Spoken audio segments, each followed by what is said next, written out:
Let's start off this episode of Retrospective with an arcade memory.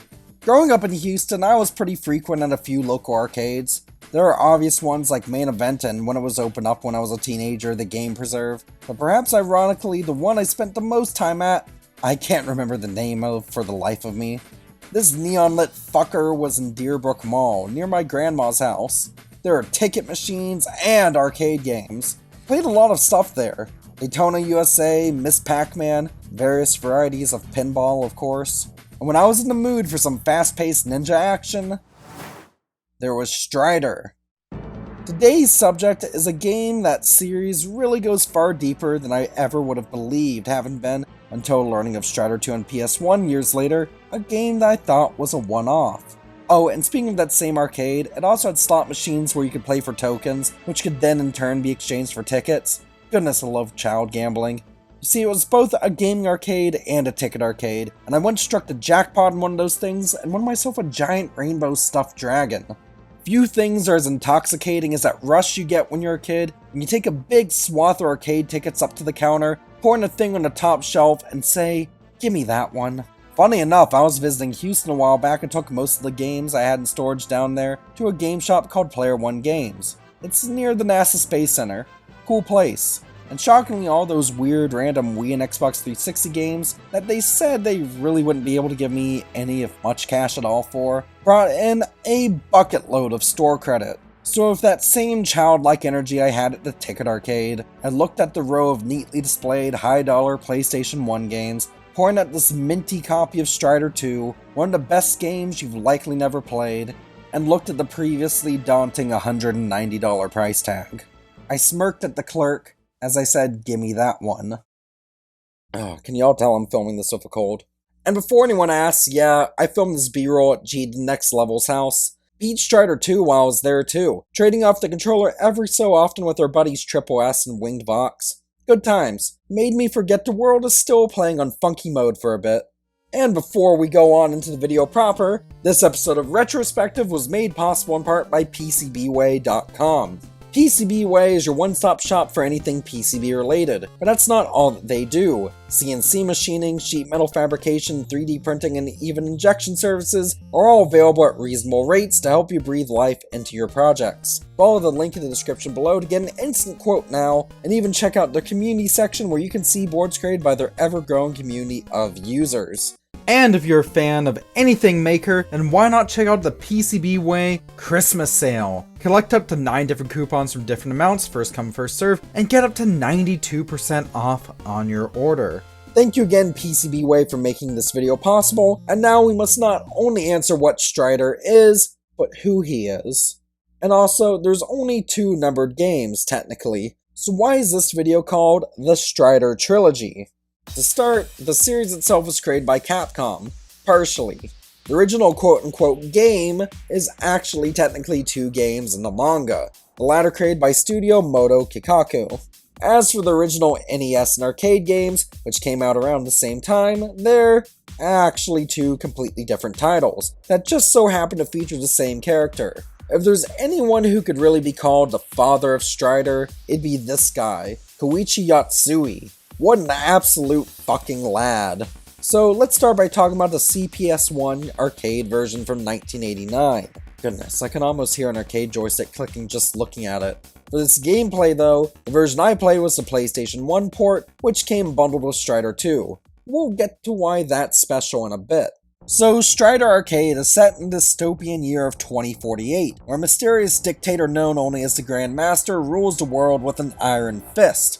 Thus, it's up to Strider Hiryu, a high-tech secret ninja, to take out the Grandmaster in an adventure spanning the globe. And why yes, the game does begin in the Soviet Union. That's my favorite country that's still very much around the 21st century, comrades. What always drew me to Strider is how it encompasses everything I love about platformers from this era. The ninja stuff and arcade difficulty of Ninja Gaiden, the tight platforming of Mega Man with the wall climbing stuff specifically from Mega Man X. Hell, you even have a fucking beam sword that slices shit up like nothing else. He can, indeed, climb walls and jump from wall to wall with ease, and he can even do flips around the screen. It doesn't matter that I'm honestly not very good at the game. I mean, watch the footage. It's a miracle I even beat it after pumping quarters into my disk drive. You just always feel like a badass while playing as Strider Hiryu. And what a dang adventure! Fight some robot dinosaurs, beat the crap out of a robotic dragon, you even get to ride in a spin cycle. Strider in some ways is pure chaos, and for all those same reasons, I adore it. Its biggest flaw then, is that as soon as it begins and rocks your world, it's over. As in the whole game will take you like 30 to 45 minutes to beat. Granted, so addicting you'll want to come back for more and firmament your place on the leaderboards, but it's still just so short. That said, the quality here is top notch, and it's incredibly polished. It's no wonder this game got a ton of ports over the years. There's a solid one in the Sega Genesis, which was actually good enough to even be included on the Sega Genesis Mini.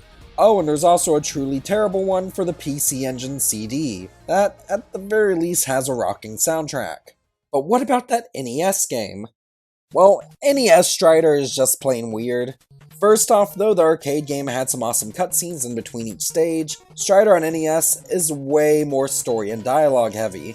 Also set in a dystopian future in the year 2048, with no Grandmaster or Moon bullshit to be seen, this story follows a Strider Hiryu who is tasked by the Strider organization to assassinate his close friend Kane. However, it ends up that Kane has instead been kidnapped, so Hiryu rescues him, along with a tape containing details of a criminal plot. You kids remember cassette tapes? Bing bang boom, oh no, the vice director of the Strider organization is bad, and he's having development spearheaded on a mother brain-like entity called Mother Zane. I shit you not. This is such a completely different game from the arcade. There's a Mega Man-esque stage select, but stages are not one and done. There's stuff to look for in each stage, namely keys that let you go through certain numbered doors. With that comes backtracking. Lots and lots of backtracking. My god, this cold is killing me. Anyway, Strider on NES has a level system too, along with a range of abilities to unlock. And you know how one of my favorite things to do in arcade Strider was wall jump? Well, that ability here is called a triangle jump. To execute it, you have to jump at a wall, then press jump in the direction opposite of the wall at the last possible second. Instead of just jumping at the wall, clinging to it, and jumping away. It's finicky here, and more often than not, it just does not work. I hate this thing so much. It's just so jank. And I think "it's just so jank" describes Strider on NES really well. Don't get me wrong, it has good music, but not nearly as good as that legendary arcade OST, and the gameplay itself, at its core, is pretty solid. And of course, there are lots of characters to meet and locales across the globe to visit, but it just feels so unpolished, so rough. There's a reason more folks remember the arcade game. That one felt like a truly polished gem. The NES game though, it's not bad and still shines in spots, but it's certainly a rough cut. And as for the manga, I didn't read it. I'm too busy playing video games and listening to people on the internet talk about video games to read. So I guess that's a Strider trilogy. Except as far as how I define that term, not really. My Strider trilogy is something I'd call the 3 must-play games in the Strider lineage, all of which also happen to be arcade games. Of those initial 3 pieces of media, by the way, the must-play for me is definitely the arcade game. And what better way to follow Strider 1 with? Well, Strider 2.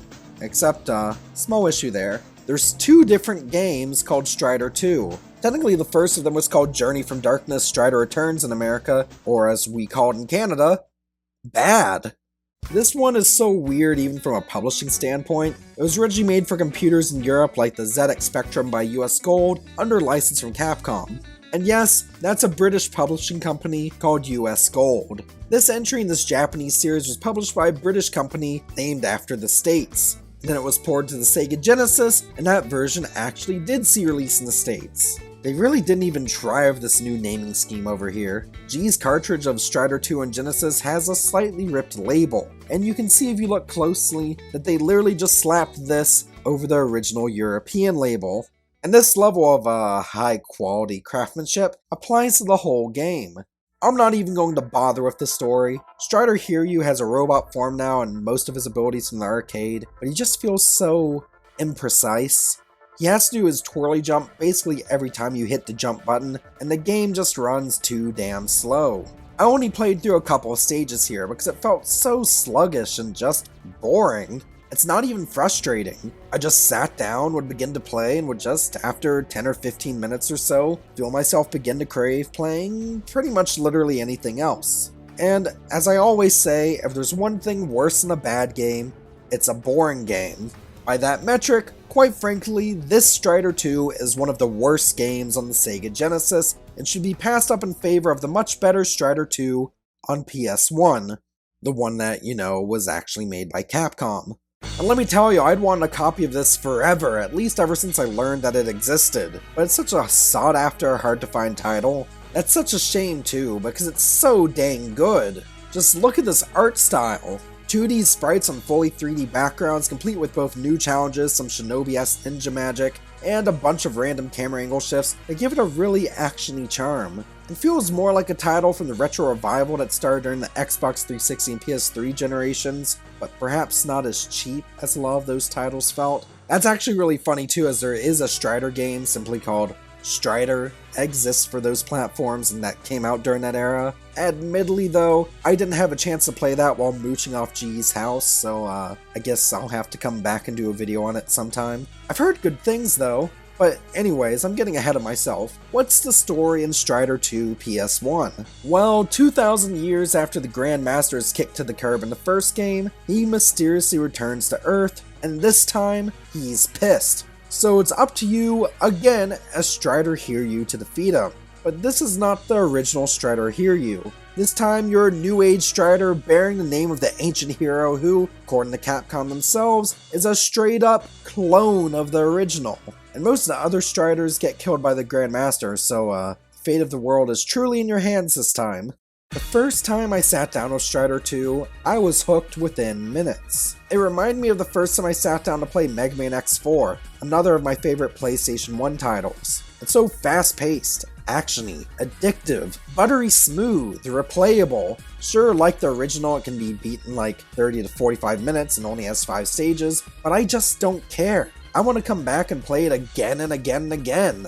I don't know how, but it somehow feels even more chaotic and fast-paced than the original. And controversial take, I like this one even more than the original. And I love the original. The caveat here is that Strider 2 is also easier, which is funny, as this one also had an arcade release, and aren't like arcade games supposed to be stupidly hard? That said, Strider Hiryu, this Strider Hiryu, has a proper rival now in the form of the all-white Strider Hien. He plays a little different than Hiryu as well, so if you're all about going through games like this time after time, either for speedrunning purposes or to rack up high scores, this gives you just that much more incentive to do so. You really have a lot to tinker with here, and that's not even talking about going into the options menu. There's just one really weird flaw here, and it's not even an issue of the game itself. It's an issue with how the discs were printed.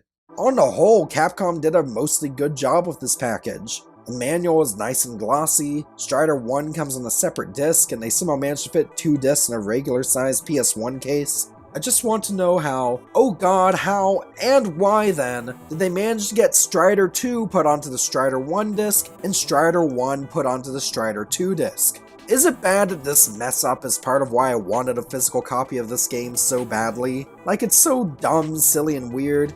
Weird and retro, that's kind of my MO. But I can't help but just crack a dumb smile every time I think about it. It's a shame then that this awesome dual pack is so expensive and hard to get a hold of nowadays. Piracy be damned. But you know what game might as well be emulation exclusive? The pseudo-sequel that was only ever officially released in the arcades. Osman. Known as Cannon Dancer in Japan, Osman was published by Mitchell Corp and is the brainchild of Koichi Yatsui. Yeah, the same guy responsible for the original Strider arcade game.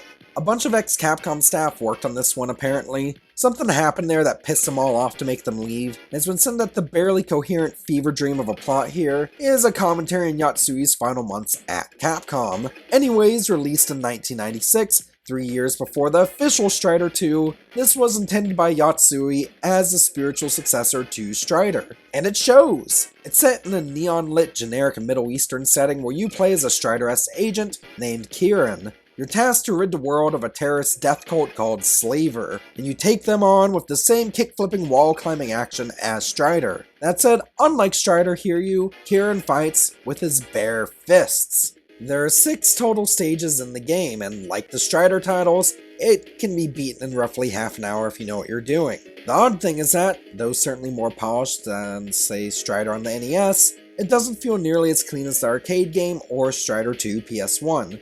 First off, I don't know what sound chip the Osman arcade machine used, but music here sounds like it's being filtered through a $5 Bluetooth speaker, no matter what machine you emulate it on with what settings. It has a good soundtrack, it just sounds so tinny. Second off, is it just me or is the animation a little weirdly jagged looking at times? Also, why no re-release? It's a weird one, yeah, but it's good. I wonder if I'm the only non-long play of this game on YouTube. So here's a trio of must-play games for you arcade platformer fans. Strider 1 Arcade, Strider 2 PS1, and Osman. It's an odd-looking trio, but they're all fun. If you were to play any of these, I'd use whatever methods your Raspberry Pi owning friends would recommend. I'm sure whatever they have to say is 110% legal. But regardless of what they say, these 3 still make up what I happily call the Strider Trilogy.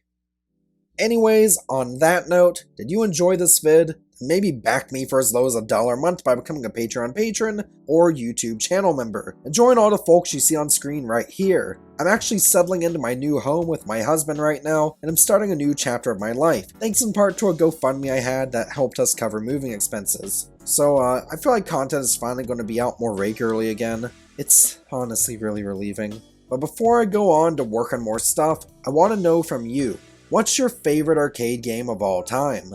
Let me know in the comments below, and while you're at it, subscribe to Stuff We Play for more content like this. So on that note, thank you very much for watching, stay classy, and I'll see you next time. I'm gonna go get a lozenge. Hey all, look, I'm in Cleveland now. What up? I'm real. What'd you find?